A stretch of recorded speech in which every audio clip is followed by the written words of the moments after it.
alegría esta noche estar con ustedes. Créanme que cuando me enviaron la invitación la hermana Raquel de parte del pastor Numa me conmovió, porque el lema que venía y habla pues de hombres y mujeres del reino. Ese es el tema este día. Este tema de hombres y mujeres del reino ha salido del corazón de Dios, porque vivimos un tiempo donde ideologías, pensamientos o filosofías del mundo quieren meter que los hombres de Dios no son importantes. Están hablando de el comunismo, el socialismo, del feminismo. Y entonces a las mujeres hoy en día las quieren meter en competitividad y que sean igual que los hombres, cuando mire, en el diseño de Dios la mujer es lo último de la creación. No porque, ¿cómo decirlo? Fuera que Dios se le había olvidado, sino que, por ejemplo, cuando usted tiene un celular y cada año va pasando y se le hace más viejito, usted dice: voy a comprar el último, el mejor. Entonces, cuando Dios crea, lo último fue lo mejor y fueron las mujeres. Denle un aplauso a las mujeres, ¿verdad? The ultimate creation en inglés. Usted tiene un carro y con los años va pasando y sacan el último, usted dice lo mejor. Así es que la mujer tiene ese privilegio de dar a luz, y un hombre jamás podría tener ese privilegio de Dios de crear un hijo con Dios, para procrearlo. Así es que no hay que competir, más bien hay que complementarnos y caminar allí. Así es que cuando hablaron de hombres y mujeres del reino para estos días miércoles, me ha bendecido. Estuve viendo hace una semana a nuestro hermano Numa Josué, al pastor Numa Josué, que estaba aquí predicando un mensaje tan bueno. Luego hace 2 semanas la hermana Silvia, la mamá de él, esposa de nuestro hermano Numa, una mujer con una palabra tan buena el 10 de mayo. Y yo digo, bueno, es interesante ver el mover de Dios, que en medio de las corrientes de los pensamientos del mundo, como dijo Pablo, en medio de esas huecas sutilezas, el reino de Dios avanza con hombres y mujeres, como dijo mi esposa hace un momento, de pacto. Hombres y mujeres que tienen compromiso. Alguien puede decir en voz alta: compromiso. Dígale al que está a la par suya: tenemos que tener compromiso. Dígaselo, por favor. El punto es que te comprometas con Dios, hermano, a vivir para Él un pacto. Y yo estaba leyendo en Éxodo 3 acerca de Moisés. Desde el versículo 1 sabemos que Moisés fue criado en el temor de Dios, porque conoció de la palabra. Su misma madre lo crió de pequeño y supo que era hebreo, empezó a tener temor de Dios, pero fue educado en la ciencia de los egipcios. Por 40 años él estuvo en Egipto y se convirtió en un príncipe de Egipto, pero sabía que tenía un profundo llamado en su corazón al ver la explotación, la esclavitud de los hebreos, que él era llamado por Dios para la liberación de ellos. Así es que un día que vio que un egipcio maltrataba a un judío, vio que no había nadie y lo asesinó. Hermano, no era la manera de Dios, no era la forma en que Dios lo iba a usar. Así es que cuando al día siguiente 2 judíos peleaban, él se quiso poner como juez y les dice: hermanos míos, ¿por qué pelean? Y el que golpeaba al otro, el abusivo, el bully, le dice: me vas a asesinar también como el judío que mataste. Y supo él que se había hecho el rumor. Y el mismo faraón intentó asesinarlo, así es que huyó para Egipto. Estuvo en Egipto 40 años. Mire qué interesante que el número 40 en la Biblia habla de un entrenamiento, de un juicio, habla de una guerra espiritual. Jesús mismo fue 40 días y 40 noches al desierto a ayunar. Y aquí está Moisés, un hombre que Dios ha usado grandemente en el Antiguo Testamento aún para establecer su preciosa ley. Y ya han pasado otros 40 años. Ahora, si usted suma 40 más 40, le dan 80 años. Y podría haber pensado Moisés: frustré el propósito de Dios. Yo pensé que tenía un llamado, un destino. Y entonces ahora él es un pastor. Se casó con la hija de Jetro, un hombre que tenía allí que él era sacerdote de Madián, de otra fe, otro pueblo, pero allí se emparentó, tuvo hijos. Así que él dijo, se frustró el plan, tranquilo, aquí me quedo en el desierto, si regreso a Egipto puedo morir. Así es que se acomodó a esa vida, pero mantenía mucho de su bagaje, de su conocimiento, del entrenamiento que tuvo en Israel. Así que en Éxodo 3 nosotros leemos que dice que, versículo 1, apacentando Moisés las ovejas de Jetro, su suegro, sacerdote de Madián, llevó las ovejitas a través del desierto y llegó hasta el monte Horeb, el monte de Dios. Mire qué lindo le llama acá, porque ahí Dios iba a tener mucho que hacer en este monte, dar la ley y otras cosas.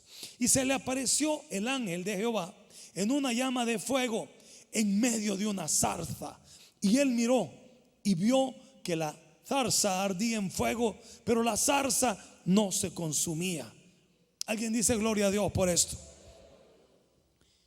Mira, hermano, comenzando con lo que Dios está usando.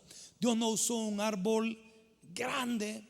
Pudiéramos nosotros pensar en un cedro del Líbano, que es como una ceiba en nuestro medio, o hubiera puesto un pino, un ciprés, aún un rosal, pero ocupa una zarza, un espinero, una planta que usted no se quiere acercar, y desde allí le habla a Dios. Mira, la soberbia quizás del este árbol grande, un pino, los cedros, se acabó cuando Dios dijo, no, ustedes no me sirven y voy a usar una zarza. Y de eso quiero hablarte yo esta noche, cómo Dios puede usarte a ti como un hombre y una mujer del reino, si tienes un pacto con Dios, si tienes un compromiso con Dios. Y podrás decir, pero es que yo no soy, si usted supiera, pastor, mis errores, mis fallas, mi temperamento. Mire, Moisés, estamos viendo que en un arranque de ira se convirtió en un asesino, pero Dios lo está llamando. Versículo 3. Entonces Moisés, cuando vio aquella zarza ardiendo que no se quemaba, no se consumía, dijo, iré yo ahora y veré esta grande visión. ¿Por qué causa la zarza no se quema? Viendo entonces Jehová que él iba a ver, lo llamó Dios de en medio de la zarza y le dijo, Moisés, Moisés. Y lo conoce por nombre. ¿Sabe que Dios lo conoce a usted por nombre? ¿Cuántos dicen gloria a Dios? Así en broma, en son de broma, a mí me dicen Toñito. Algunos de los hermanos de aquí de la iglesia, el hermano Toñito, me llamo Mauro Antonio. Mi mamá de pequeño me decía Tony, mi papá. El pastor Duma a veces me llama así, Tony. ¿Qué pasó, Tony? Y a Tony, hermano Antonio Rivera, lo mismo, ¿verdad? Tony. Ahora, hermano, Dios te va a llamar como a ti te gusta. Y te va a llamar y te va a estar invitando a entrar en ese compromiso y ese ministerio con Dios. Versículo 5. Y le dijo Dios, no te acerques, quita tu calzado de tus pies, porque el lugar en que tú estás, tierra santa es. ¿Alguien dice gloria a Dios? Este día yo quisiera proponerlos que hagamos un viaje para Israel, a Tierra Santa. Y mire, si van 20 de ustedes, yo voy gratis. Verá qué bonito. Las agencias de viaje le dicen a uno, pastor, haga un viaje, pastor, y usted va a ir gratis, y a nosotros nos queda la ganancia. No, mire, hermano, quiero que ponga sus pies fuertes ahí en el piso donde está y diga, aquí hay Tierra Santa, porque el Santo de Jehová, que es el creador de los cielos y de la tierra, mora en usted, y donde usted está ahora es Tierra Santa. Dale un aplauso a Dios. Dale un fuerte aplauso al Señor. No necesitamos pagar miles para ir a otro continente, porque aquí Dios quiere manifestarse a través de su pueblo, la iglesia, que es el reloj de Dios en este tiempo. Ahora, ¿por qué Dios le pide a Moisés que se quite la sandalia? ¿Nunca lo ha pensado? ¿Por qué Dios le dice quítate? Es que era un lugar santo. Sí, pero sucede algo. Moisés venía todavía con prácticas, pensamientos, ideas de Egipto que por 40 años no se había logrado despojar. Y una de las cuestiones, pues, de un príncipe de Egipto era su calzado. Probablemente Moisés tuvo los mejores calzados como un príncipe de Egipto. Así que cuando llega donde Dios le dice, ¿sabes qué? Yo no necesito de príncipes, yo lo que necesito son siervos y siervas. Y en cualquier lugar en aquella época los esclavos andaban descalzos. Alguien dice gloria a Dios. O sea que mira, hermano, cuando Dios te llama a quitarte toda soberbia, todo orgullo, toda arrogancia, y ser humilde para que Dios te pueda usar. Aleluya. A mí Dios me puso hace días, y yo le dije a mi esposa, me sentó y me dijo: ¿sabes qué? En un sueño, tu trabajo es descubrir el significado de la palabra humildad. Quizás es muy soberbio, hermano Mauro. ¿Quién quita? Puede ser que sí, pero también cada uno de nosotros somos llamados por Jesús, quien dijo: aprendan de mí que soy manso y humilde de corazón. Pero muchas veces con el cónyuge, con los hijos, con los hermanos, nos volvemos impacientes, arrogantes, y es ahí donde tenemos que quitarnos la sandalia de los pies para que Dios nos pueda usar. Dígale al que está a la par suya: hermano, Dios quiere que te quites todo orgullo. Dígaselo, por favor. Toda soberbia. Eso es quitarte la sandalia. Y cuando ya él está así, listo para que Dios le hable, versículo 6, el Señor le dice: yo soy el Dios de tu padre, el Dios de Abraham, el Dios de Isaac y el Dios de Jacob. Ahora, mire, hermano, qué lindo esto, como Dios se está revelando. Hasta este momento Dios nunca había tenido una revelación tan especial como la que Moisés va a recibir al revelarle Dios los 10 mandamientos, la ley y los 5 libros primeros de la Biblia. Claro, a Abraham Dios le habló, a Isaac Dios se manifestó, con Jacob Dios trató, pero mira, con Moisés Dios está trayendo mucha revelación. Y lo primero que Dios le enseña es que Dios no se mueve como nosotros en la tierra en 3 dimensiones. Él se mueve en pasillos generacionales. Ahora Dios se revela como el Dios de Abraham, el Dios de Isaac y el Dios de Jacob.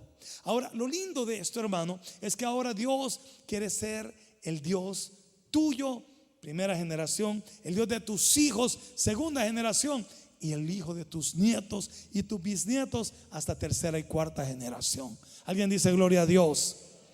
Mi mamá, la hermana María Luisa, ya tiene un bisnieto que se llama Santiago, y el hijo de Magnolia, la de mi hermana Sandra Evelyn, con Oscar Manzano, alguien que ahora está en el ministerio de alabanza. Y qué alegría verlo a él, hermano, que corre desde allá, se sube a la tarima, porque como ahí está el papá, no lo bajan, ¿verdad? Y él ya está aprendiendo que debe ser un adorador. ¿Cuántos dicen gloria a Dios? Ahora, Dios se mueve en esos pasillos generacionales. Dios quiere usar hombres y mujeres del reino que tengan un compromiso, que no se vendan a la mediocridad, que no se vendan al mundo, que no sean mediocres, que sean santos, definidos, comprometidos con el reino de Dios, para que sus hijos, sus nietos, sean sus bisnietos, sigan en los caminos de Dios. Alguien dice amén.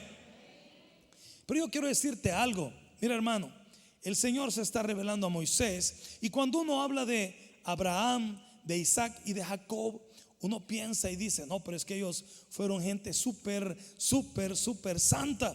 El problema, hermano, por ejemplo, es que Dios llamó a un príncipe de Egipto, alguien que había sido un asesino, alguien que pensó que ya no tenía destino, pero Dios lo llama y le dice: ven y luego yo te enviaré. Lo primero que hace Dios es llamarte a estar con Él, intimidad, que desarrolles esa naturaleza de hijo, para que te puedas comprometer con tu papá para hacer sus labores, para cumplir tu llamado.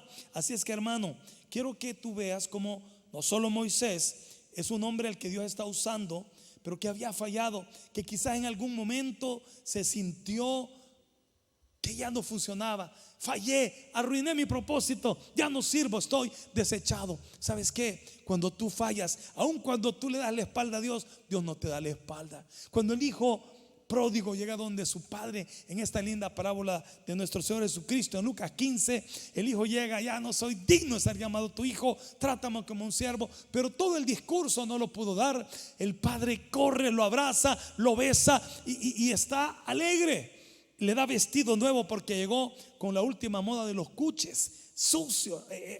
No era Gucci, era Cuchi. Lo que él andaba vistiendo apestaba con esas lociones de Cuchi y todo horrible, pero lo unge con aceite, con perfumes sabrosos, le pone vestido, le da un anillo de autoridad, le pone calzado, y ese hijo es usted y soy yo. Alguien dice gloria a Dios.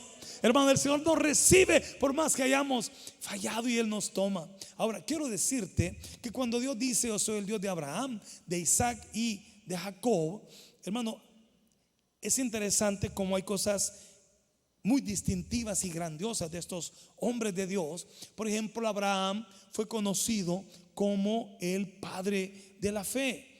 Es conocido como el amigo de Dios.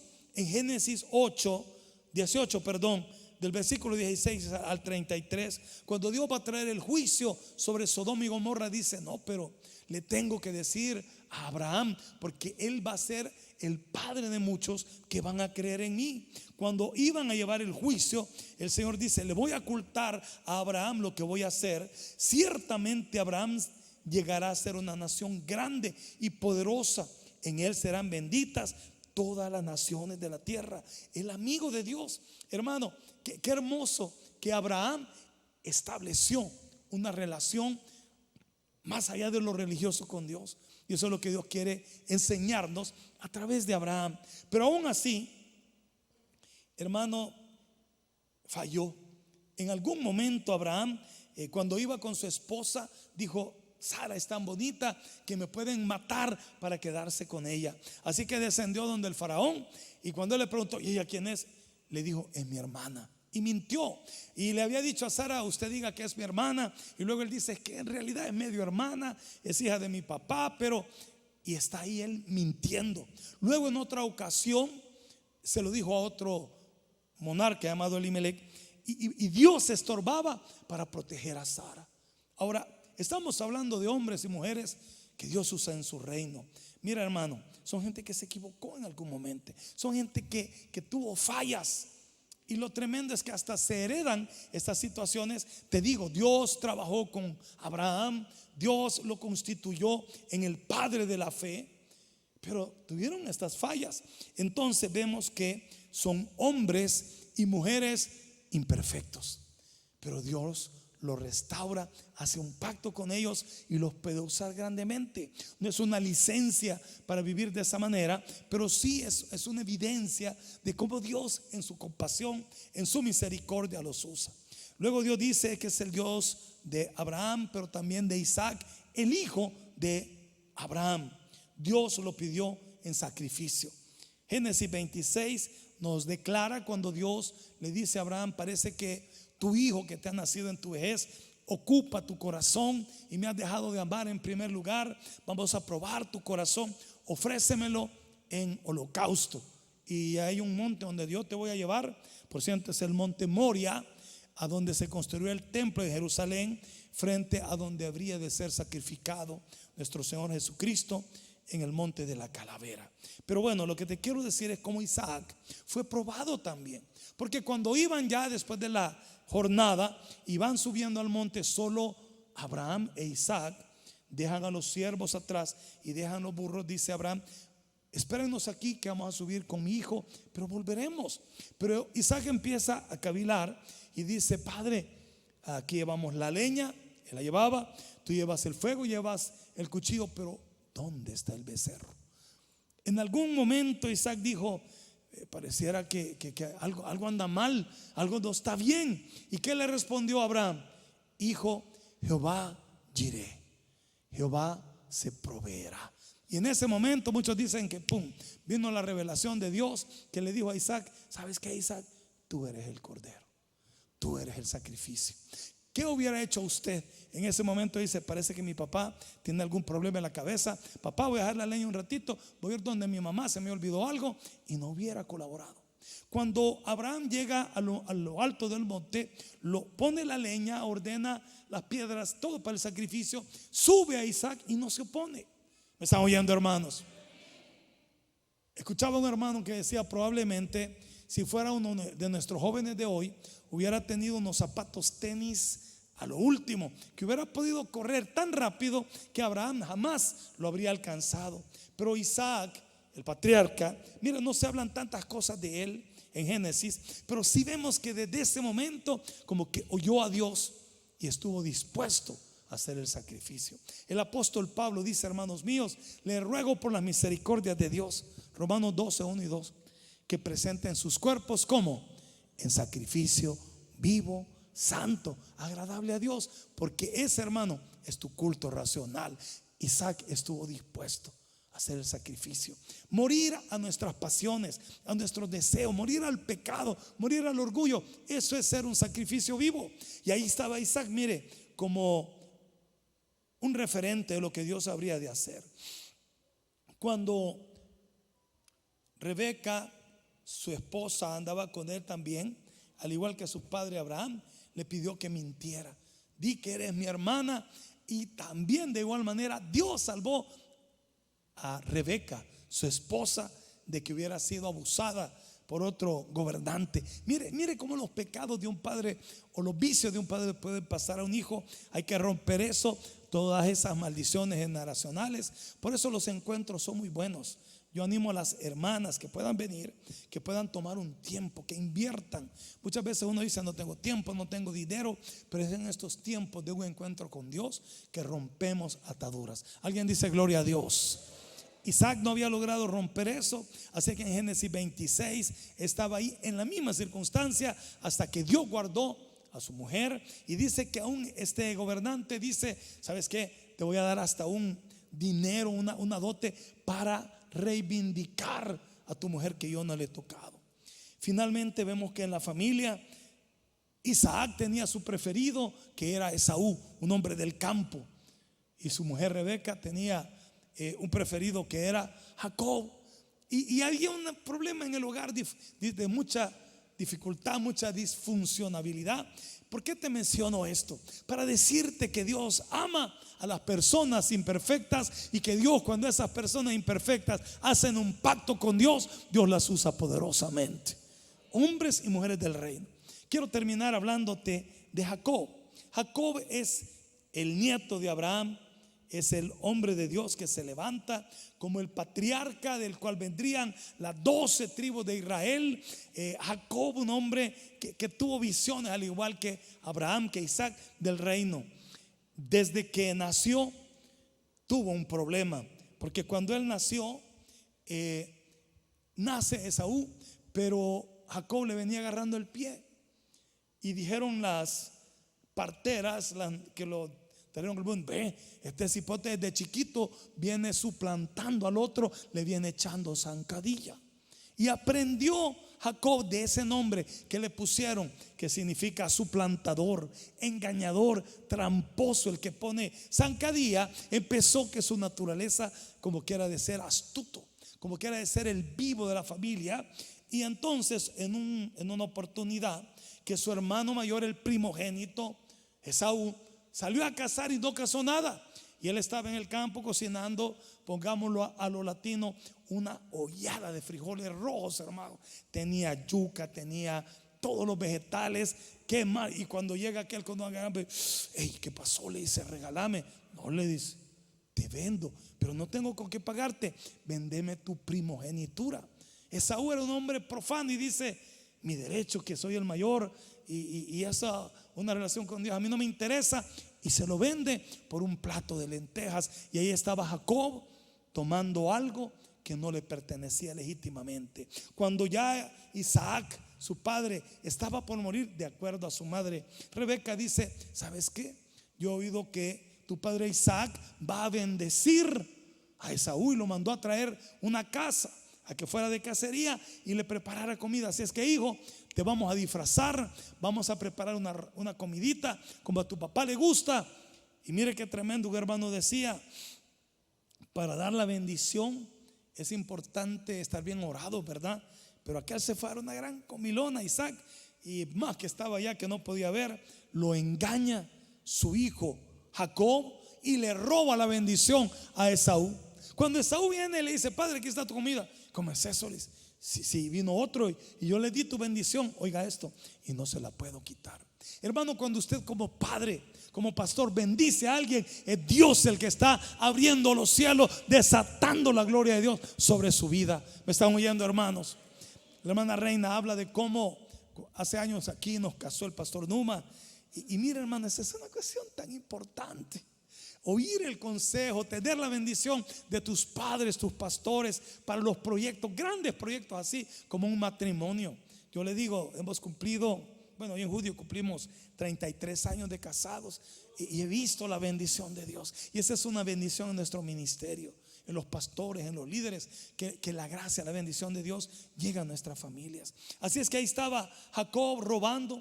Así que en el capítulo 27 su hermano dice: cuando mi papá se muera, yo mato a mi hermano Jacob el tramposo. Sale huyendo y llega donde el hermanito de su mamá, Labán, que si Jacob tenía una licenciatura en mentiroso, Labán tenía un doctorado, una maestría, varios doctorados, y con él empezó a sufrir. Se enamora de Raquel, la hija de Labán, y le dice: ¿qué te puedo dar? Le dice: yo quiero emparentar, trabaja para mí 7 años. Y le parecieron cortitos, pero el día de la boda se emborracha y en vez de darle a Raquel, le dan a la mayor, que era Lea. Ojos delicados. Algunos dicen Lea la fea. No, mire, no hay mujeres feas. ¿Sabe que no hay mujeres feas?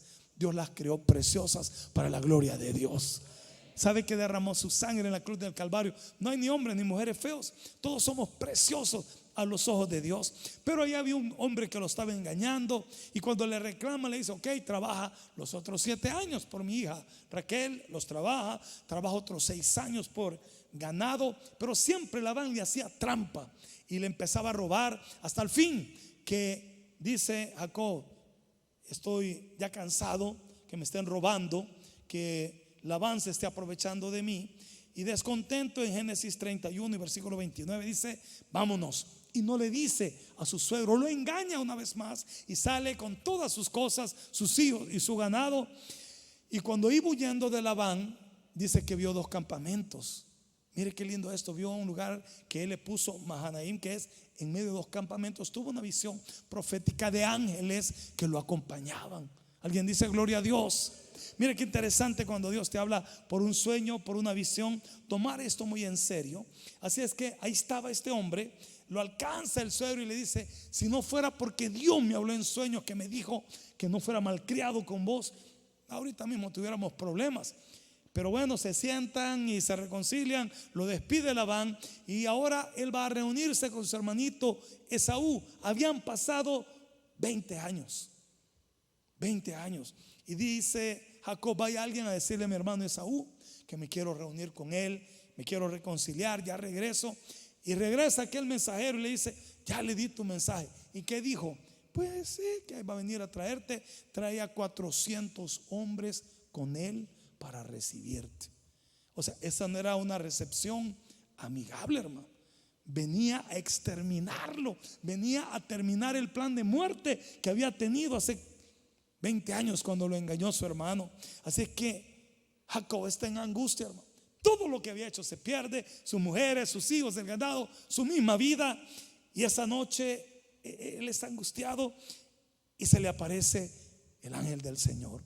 Muchos le llaman a esto en teología una epifanía, que es cuando Jesús se manifiesta en el Antiguo Testamento. Algunos dicen no, solo era un ángel, pero el punto es que el ángel empieza a luchar con él toda la noche. Esto pareciera más que literal, que estaban peleando con las espadas. Mire, un ángel lo podría haber destruido en menos de un minuto. Pero lo que pasa es que hasta ese día Dios seguía trabajando con el corazón engañoso y perverso de Jacob, queriéndole cambiar el nombre, queriéndole cambiar la identidad. Así que cuando ya está comenzando a amanecer y dice: bueno, y vienen ya la comitiva de tu hermanito Esaú a exterminarte, digo, a recibirte, ya me voy. El tiempo se terminó. Pareciera que no has entendido en 20 años lo que Dios quiere hacer contigo. En ese momento Jacob toma el pacto. Dios lo quiso llevar por 20 años a ese compromiso, a ese rendimiento con Dios. Y entonces Jacob le dice: no voy a dejar que te vayas, no te dejaré que te vayas hasta que me bendigas. Y en ese momento el ángel dice: ya entendiste el valor y el poder de la bendición. Y entonces le dice: ¿cuál es tu nombre? Y le está hablando de su naturaleza. Soy Jacob, el engañador, el mentiroso. Pero ya no quiero eso, está quebrado, se ha rendido Jacob. Y le dice entonces el ángel: ya no te llamarán más mentiroso, tramposo, usurpador. Ahora te vas a llamar Israel, que quiere decir un príncipe de Dios.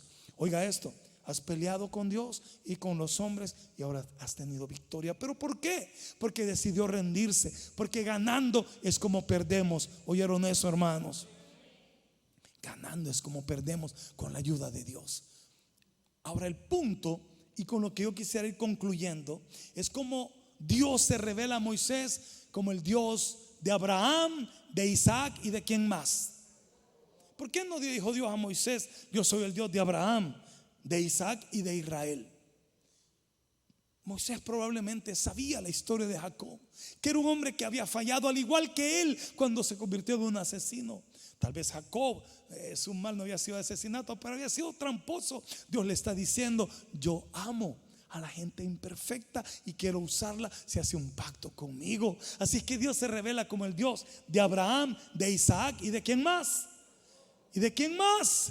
Del tramposo, del engañador, del mentiroso, del truán. Pero ahí está Dios, que le ha cambiado la vida, le ha cambiado la identidad y ahora es un príncipe de Dios. Dale un aplauso a Dios, hermano, porque es lo que Dios hace con usted y conmigo. Nos cambia la naturaleza. Aleluya. Mire, yo estaba leyendo un libro junto con mi hijo Jonathan, y este hombre dice: yo he lidiado con el pecado, con la inmoralidad sexual, quise hacer esto, quise hacer lo otro, hasta que entendí que lo que Dios quería conmigo era un pacto, que Él fuera mi gobernador, mi Señor, y todo lo demás yo lo dejaré en sus manos. Así es que de lo que se trata ese libro, dice, de rendirte. Algunos saludan y dicen bendiciones, ¿verdad que sí? Eso como un lenguaje evangélico: bendiciones, bendiciones. Yo ya no digo eso. Ahora he aprendido a decir rendiciones, que cada día me rinda para vivir para la gloria de Dios. Alguien dice amén, hermano. Entonces aquí está, hermano, el punto final de lo que estamos compartiendo, de lo que estamos diciendo. Es como el Señor quiere llevarnos a ese pacto, a ese compromiso. En Romanos capítulo 5 y versículo 8 el apóstol Pablo dice: mas Dios muestra su amor para con nosotros en que, siendo aún pecadores, Cristo murió por nosotros. Desde el versículo 1 Pablo trae un argumento y dice: apenas tal vez morirá uno por un bueno. Puede ser que se atreva a morir por alguien bueno, pero Dios muestra su amor para con nosotros en que, siendo imperfectos, en que siendo pecadores, Cristo murió por nosotros. Hay personas en nuestras colonias, en nuestras ciudades y vecindarios, que cobran fama por ser gente dañina. De repente algún alcohólico en una colonia se roba los vidrios de los espejitos de los carros, los vidrios solares de las casas. Siempre anda viendo qué maceta está mal puesta, porque él necesita drogarse o comer o tomar. Y de repente le dicen a usted: fíjese que ese alcohólico que se llama, póngale Pancho, se está muriendo porque tiene insuficiencia renal. Y usted dice: vaya, ya era hora que fuera.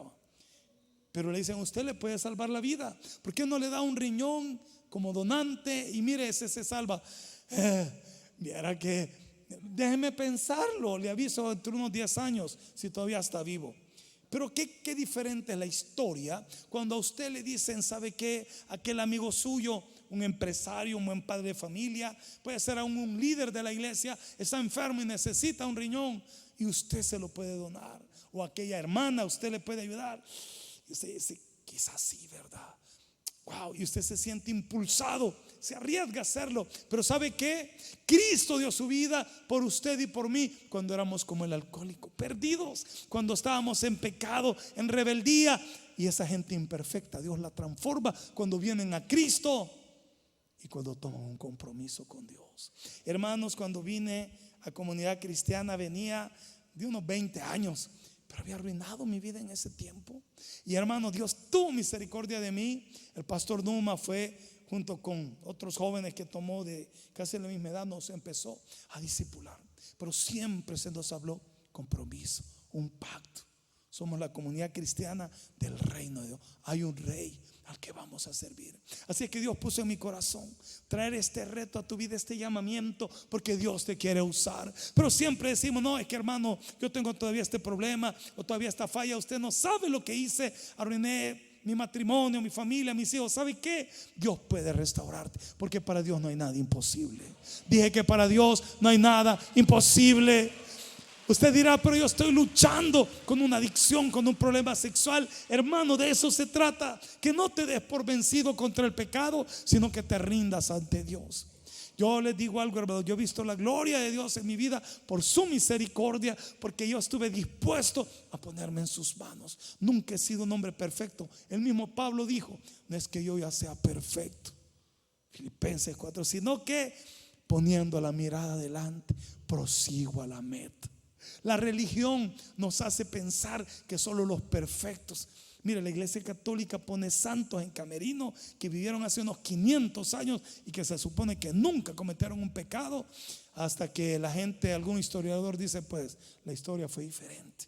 Pero no, hermano, cuando la Biblia nos llama santos es porque estamos apartados para Dios, para servirle. Así que estos días, miércoles, que se ha estado hablando de hombres y mujeres del reino. ¿Usted cree que Sara, la mujer de Abraham, no tuvo duda? Se rió cuando Dios le dijo que iba a tener un bebé. Por eso le pusieron al bebé carcajada, risa en hebreo. ¿Pero qué? Dios la usó. Casi a los 100 años dio a luz. Alguien dice gloria a Dios. Ahí estaba Rebeca, que tuvo con Isaac, que da a luz a Jacob y a Esaú.